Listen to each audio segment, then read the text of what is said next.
yang jadi pertanyaan kami sama ini, kenapa? Kemana? Ya kan? Ini sudah jelas.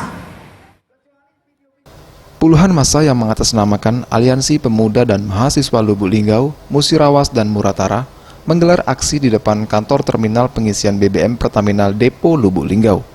Dalam orasinya, massa mengajukan dua tuntutan kepada Depo Pertamina, yakni meminta Pertamina memberi sanksi tegas kepada oknum pegawai sopir perusahaan swasta yang bertugas menyalurkan BBM solar industri yang diduga tidak tepat sasaran, serta menuntut pihak Pertamina agar meng-cross-check kelangkaan BBM jenis solar dan premium yang sering terjadi di wilayah Lubuk Linggau, Musirawas, dan Kabupaten Muratara.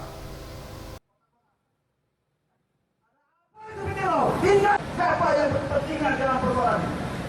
Meminta saya tegaskan terhadap itulah dugaan saya, dugaan kami bersama kawan-kawan terus masalah solar, termasuk juga ini sudah hilang.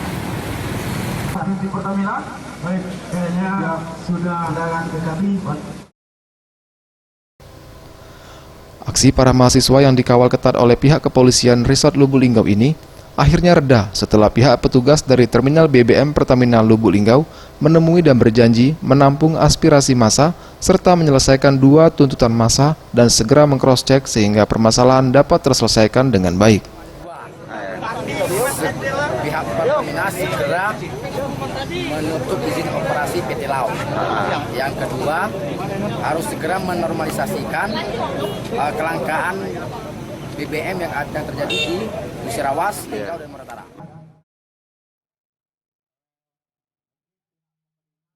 Nanti akan tampung semua aspirasinya, kami koordinasikan ke pimpinan unit kami, Pak.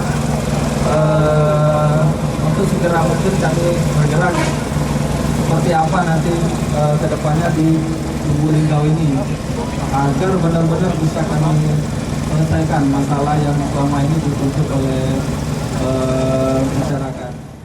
Tim Liputan Sriwijaya TV.